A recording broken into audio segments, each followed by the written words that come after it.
निजी तथा आवासीय विद्यालय अर्गनाइजेसन नेपालको तर्फबाट आयोजना गरिएको यो शैक्षिक सम्मेलनमा अध्यक्षता गर्नुहुने अध्यक्षज्यू, यहाँ उपस्थित विशिष्ट महानुभावहरू,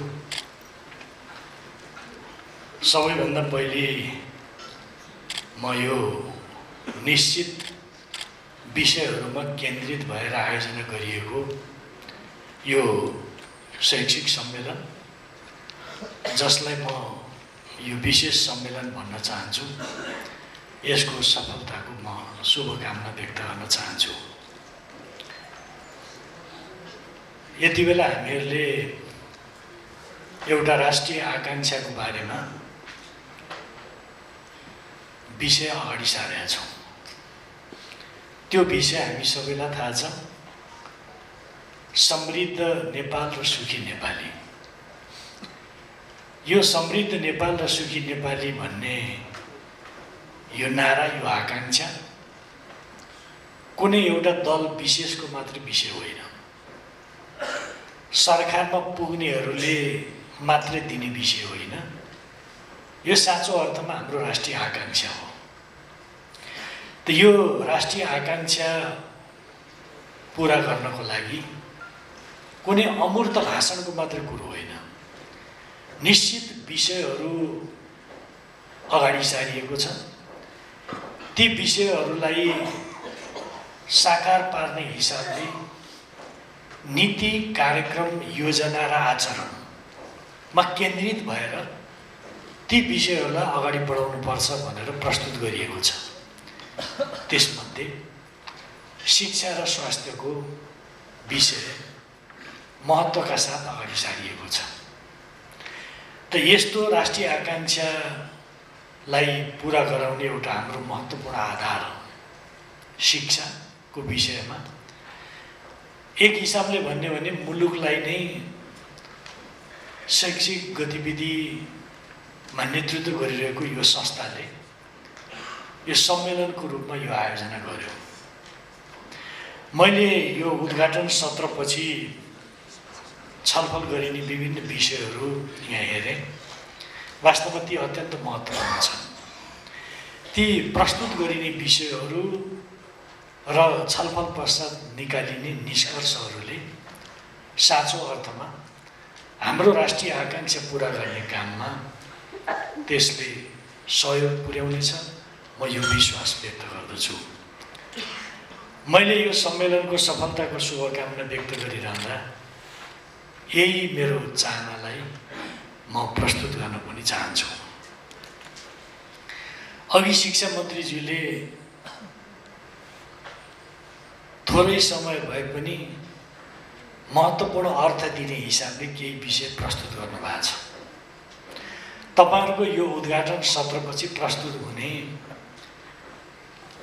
त्यो कार्यक्रममा प्रस्तुत हुने जुन विभिन्न विषयहरू छन्, ती विषयहरूले हाम्रो शिक्षा मन्त्रीजीले राख्नुभएका केही कुराहरूलाई सम्बोधन गर्छन् होला भन्ने म ठान्छु। सम्बोधन पुरै नगरे पनि ती विषयहरूलाई छुन्छन् होला भन्ने म ठान्छु। यसको अर्थ वास्तवमा त्यसले ती विषयहरूमा हाम्रो अब हामी प्रवेश गर्दैछौँ भन्ने सन्देश दिनेछ। त्यस हिसाबले पनि म यो सम्मेलनको सफलताको शुभकामना व्यक्त गर्न चाहन्छु। गुणस्तरीय शिक्षा आजका बालबालिकाहरूको अधिकारको विषय हो। समाजको विकासको क्रममा बालबालिकालाई विद्यालय पठाउने कि नपठाउने भन्ने अलमलमा अब हामी कुनै बेला रह्यौँ होला।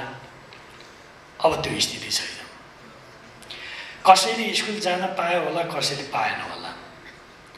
प्रत्येक स्थानमा विद्यालयहरू थिएनन् पनि। अहिले पनि त्यो स्थिति अझै कताकति छ।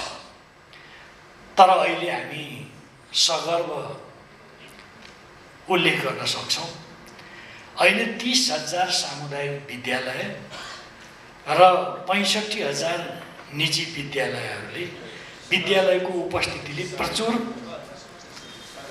सङ्ख्यात्मक स्थितिलाई प्रमाणित गरेका छन्। वास्तवमा यो संख्या अत्यन्त महत्त्वपूर्ण एउटा तथ्याङ्क हो। यो अबको आवश्यकता सञ्चालनमा आएका विद्यालयहरूलाई थप व्यवस्थित गर्ने हो। यो मैले अघि 65,000 भनेको 6,500 त यो अबको आवश्यकता सञ्चालनमा आएका विद्यालयहरूलाई थप व्यवस्थित गर्ने हो। विद्यालयको सिकाइ उपलब्धिलाई उँचो बनाउने हो। विद्यालय नपुगेका विद्यार्थीलाई विद्यालयसम्म पुर्याउनु र टिकाउनु अहिलेको आवश्यकता हो र त्यसरी टिकाइएका विद्यार्थीहरूको सिकाइमा उपलब्धि बढाउनु अहिलेको आवश्यकता हो।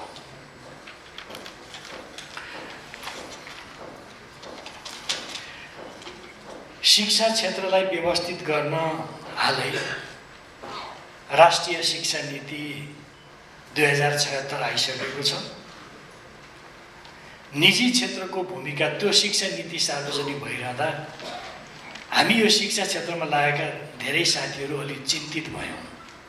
यो चिन्तित सकारात्मक दृष्टिकोण राखेरै चिन्तित भयौँ।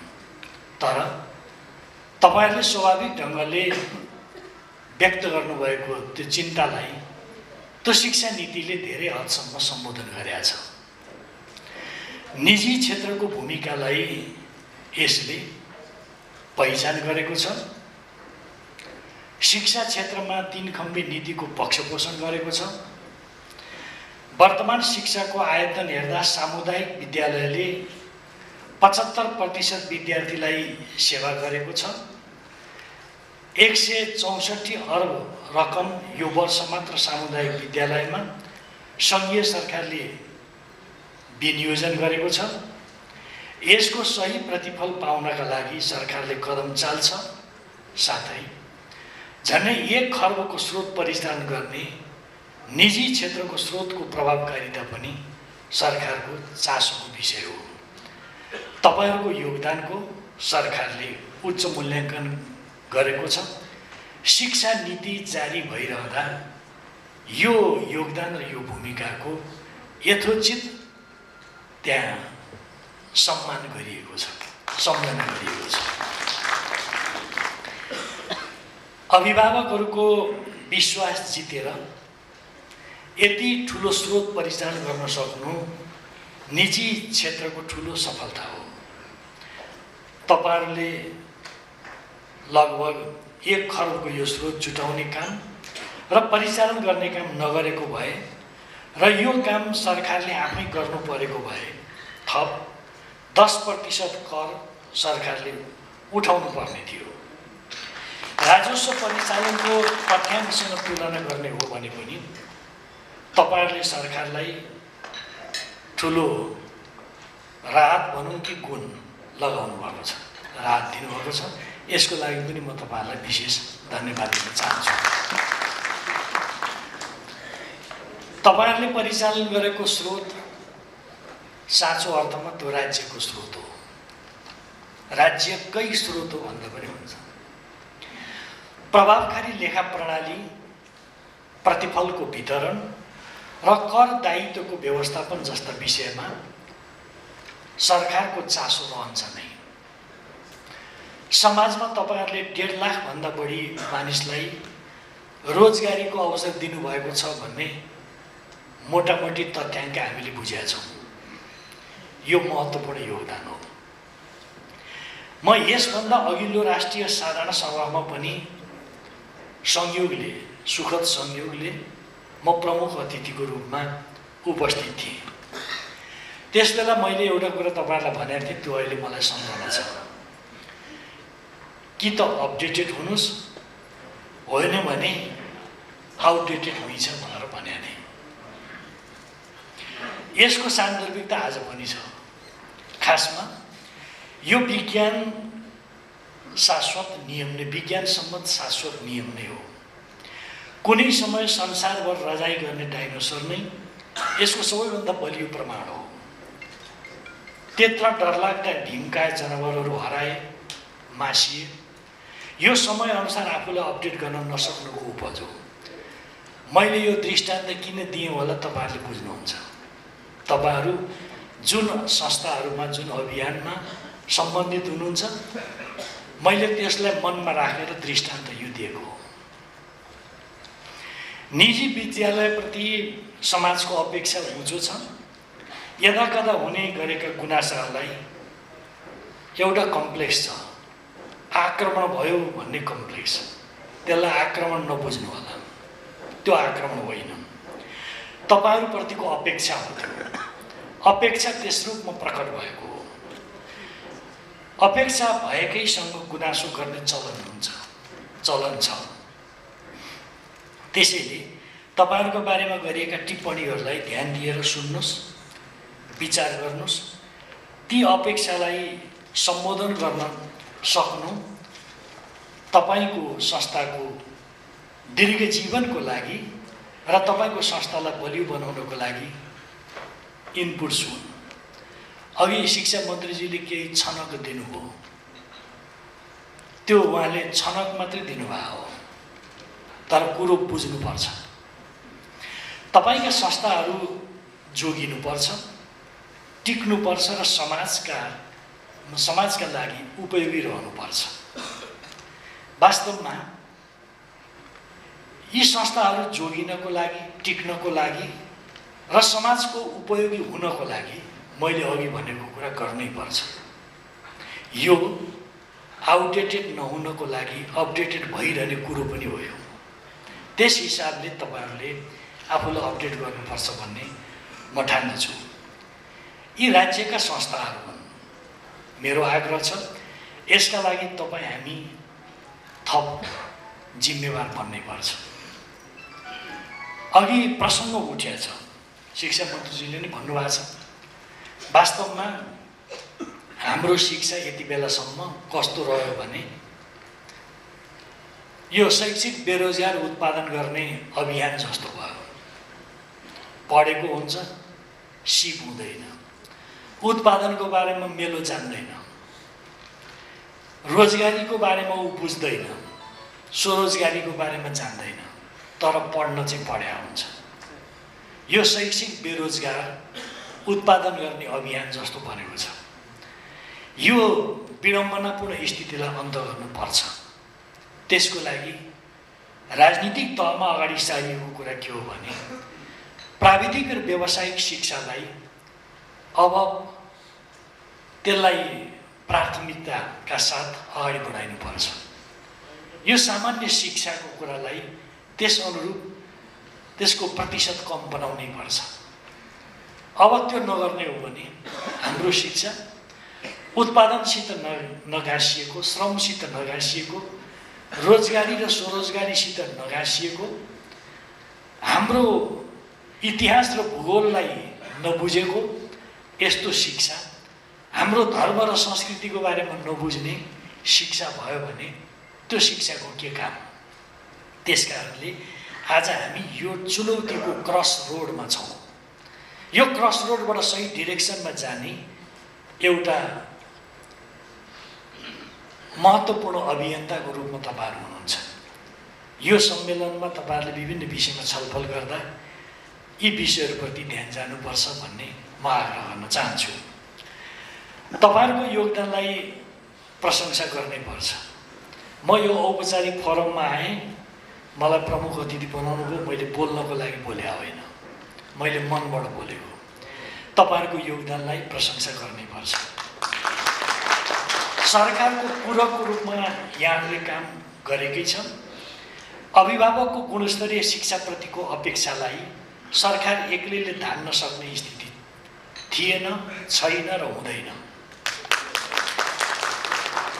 तपाईँहरूले त्यो जनअपेक्षालाई वास्तवमा सर्भ गर्नुपर्छ, त्यसलाई सफल बनाउन योगदान गर्नुपर्छ। सफल भएको क्षेत्रको, व्यक्तिको, संस्थाको अनुकरण गरिनु पर्दछ। आफू पनि त्यस्तै बन्न पाए हुन्थ्यो भन्ने अपेक्षा हुन्छ। तपाईँहरूले यसमा सहयोग गरिदिनुपर्छ भन्ने म विशेष आग्रह गर्न चाहन्छु। छिमेकका विद्यालयहरूलाई कसरी राम्रो शिक्षा दिने भन्ने विषयमा सेयरिङ गरिदिनुहोस्। निजी विद्यालयहरूकै बिचमा पनि भिन्नता छ भनिरहनै पर्दैन। तपाईँहरू यहाँ उपस्थित हुनुभएको साथीहरू, मैले सोधेँ कति प्रतिनिधित्व हुनुहुन्छ भन्दा त्यसैभरिबाट आउनुभएको छ भन्नुभयो। तपाईँहरूकै बिचमा काफी भिन्नताहरू होलान्। यसो कोट्याएर कुरा गर्ने हो भने मनज्ञ कुराहरू आउँछन्, त्यो भिन्नता छ। आपसमा अनुभवहरूको आदान प्रदान गर्नुहोस्। जसरी भए पनि राज्यभित्रका अङ्गहरूलाई सशक्त बनाउने हो हाम्रो साझा अभियान। यही हो, यही हुनुपर्छ। यसमा के निजी र सरकारी शिक्षामा बालबालिकाका लागि काम गर्ने संस्थाहरूको क्षमता बढाउने हो, त्यसतर्फ हामी सबै लाग्नु पर्दछ। अघि कुरा उठ्यो राष्ट्रिय शिक्षा नीति। हामीले निकै गम्भीरताका साथमा छलफल गऱ्यौँ, सहभागिता जनायौँ र राष्ट्रिय शिक्षा नीति आइसकेको छ। अब राष्ट्रिय शिक्षा नीतिको प्रकाशमा अब शिक्षा ऐन आउँदैछ। शिक्षा ऐन आउँदैछ। यदि ऐन नआउने हो भने त्यो सुन्दर भनिएको ठानिएको नीति कार्यान्वयन हुन सक्दैन। त्यसकारणले ऐन आउँदैछ। यो सहभागितामूलक समावेशी गणतन्त्र हो, हामी सबै जान्दछौँ। मैले यो कुरा किन भनेको भने ऐन बनाउने कुरामा सरोकारवालाको कुरा सुनिन्छ। मैले यो शिक्षा मन्त्रीजी यहीँ हुनुहुन्छ भन्नको लागि भनेको होइन, यो गर्नको लागि भनेको। ऐनको ड्राफ्टिङ हुँदैछ र त्यो ऐन निर्माणमा तपाईँहरूको सक्रिय सहभागिता हुन्छ, तपाईँहरूसित परामर्श हुन्छ, तपाईँहरूका कन्सर्नहरूलाई संरक्षण हुन्छ। यो चिज मैले शिक्षा मन्त्रीजी यहीँ हुनुहुन्छ, मैले उहाँलाई हामी यो प्रोसिडिङबाट अगाडि बढ्छौँ भनेर निवेदन गरे हो। तपाईँहरूको कुरा पनि सुनिन्छ नै, संसदमा पनि व्यापक छलफल हुन्छ नै। अहिले सरकारले संसदमा केही चिज ल्यायो, अधिनायकवाद भयो भनेर पुरै चाहिँ अराजक ढङ्गको स्थिति अहिले त्यसको खेतीपाती हुन थालेको छ। अरे भाइ, संसदमा आयो, यो त छलफल हुन्छ, जनताका प्रतिनिधिले बहस गर्छन्, छलफल गर्छन्, सरोकारवालाहरूको इनपुट लिन्छ। डेमोक्रेटिक प्रोसिड्युर त यही हो नि। अनि ल्याउने बित्तिकै यस्तो किन ल्यायो, यस्तो किन गर्यो भन्ने हिसाबले जुन एउटा अलिक अस्वस्थ ढङ्गले कुराहरू आउँछन्, तपाईँहरूले त्यो बुझ्नुहुन्छ। त्यो ऐन तयार गर्दा पनि तपाईँहरूका कन्सर्नहरूलाई एड्रेस गरिन्छ। ऐन ड्राफ्टबाट बहस छलफल गरिरहँदा पनि तपाईँहरूलाई यथोचित ढङ्गले सहभागी गराइन्छ। यो म विश्वास गर्छु। अब तपाईँहरू आफै पनि प्रोएक्टिभली संसदीय समितिका छलफलमा सहभागी हुनु आवश्यक छ। मैले टिप्पणी गर्न त चाहन्न, तर डेमोक्रेटिक कम्पिटिटिभ पोलिटिक्समा लबिङ गर्न जान्नुपर्छ। लबिङ गर्न नजान्नेहरू, यो नराम्रो अर्थमा मात्रै होइन, लबिङ गर्न नजान्नेहरूले आफ्ना राम्रा कुरा पनि सेल गर्न सक्दैनन्। म के आग्रह गर्छु भने तपाईँहरूले आफ्ना राम्रा कुरा सेल गर्नुपर्छ, सेल गर्न जान्नुपर्छ, सक्नुपर्छ। त्यसको लागि तपाईँहरूले त्यस अनुसारको भूमिका खेल्नुहोस्। भूमिका खेल्न सक्नु भएन भने त्यो रोइलो गरेर मात्रै समाधान हुँदैन। लौ नानी, हाम्रो त कसैले सुन्दिएन, हामी त बडा बिचरा भन्नुभयो भने कसैले सुन्दैन। त्यस कारणले अहिलेदेखि नै तपाईँहरू त्यस हिसाबले आफूलाई तयार राख्नुहोस् भनेर मैले निवेदन गर्न चाहेको। त्यसले मैले एउटा शब्द प्रयोग गरेको छु, प्रोएक्टिभली संसदीय समितिको छलफलमा सहभागी हुनु। अब हामी सांसद होइनौँ कसरी भन्नु होला, त्यो सकिन्छ। तपाईँहरूका राय विचारहरू लिइन्छ, तपाईँहरूको कुराको सुनवाई हुनेछ। सरकार तपाईँहरूको अपेक्षालाई सम्बोधन गर्न सकारात्मक हुनेछ। म सरकारको तर्फबाट विश्वास दिलाउँछु। उच्च शिक्षाको छात्रवृत्ति लगायतका विषयमा तपाईँहरूको गुनासो रहेको बुझेको छु। त्यो चाहिँ मैले त्यो नीतिमा छलफल गरिरहँदा तपाईँहरूका यो संस्थाका यो अभियानका साथीहरूसित छिमलमा कुरा गरेको छु। उहाँहरूको त्यसबेला कसैले पनि नछुटाएर दरो चालले उठाएको कुरा एउटा यही थियो, यही कुरो थियो। त्यस कारणले मैले यसलाई यहाँ सम्झन चाहेको। यो छात्रवृत्ति लगायतका विषयमा तपाईँहरूको गुनासो रहेको बुझेको छु।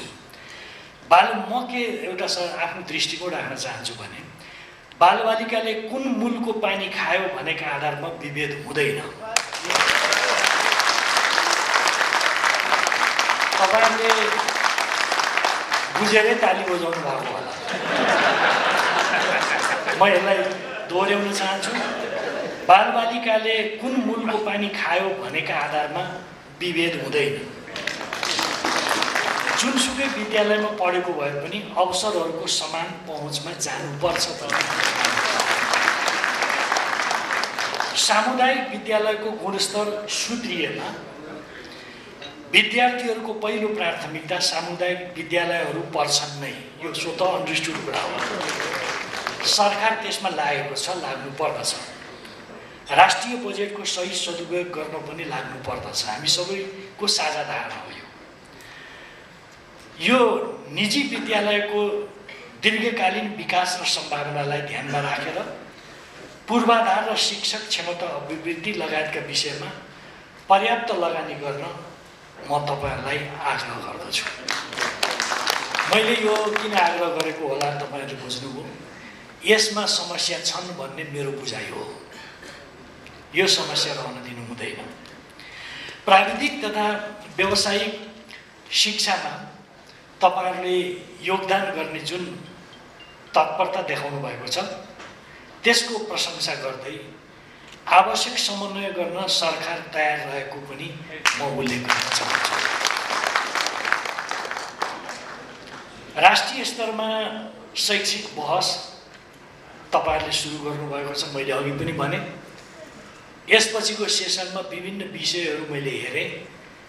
आकर्षक, उपयोगी, महत्त्वपूर्ण विषयहरू छन्। वास्तवमा तपाईहरू सार्थक ढङ्गले विषयमा केन्द्रित भएर बहस गर्न थाल्दै हुनुहुन्छ भन्ने कुराको सङ्केत हो त्यो। म यसको सफलताको पनि कामना गर्दछु। यो प्रशंसनीय काम हो। यस्ता बहसहरू आउने दिनहरूमा प्रदेश स्तरमा पनि हुनेछन् भन्ने विश्वास व्यक्त गर्दछु। अहिले केन्द्रमा एकदम जोडबल गरेर सबै केन्द्रीकृत ढङ्गले गर्नुभएको छ। यो पनि उपयोगी नै छ, तर यतिले पुग्दैन। प्रदेश स्तरमा पनि यो चाहिँ यस किसिमका कार्यक्रमहरू आयोजना गर्नुपर्दछ। म त अझ भन्छु यस्ता बहस गाउँ र नगर स्तरमा पनि गर्न सक्नुपर्दछ। त्यही सुहाउँदो हिसाबले ती गर्नुपर्दछ। किनभने यो काम जनतालाई जागृत गर्ने कुरासित अन्योन्याश्रित ढङ्गले सम्बन्धित छ। त्यस कारणले पनि यो चिज गर्नुपर्दछ भन्ने म आग्रह गर्न चाहन्छु।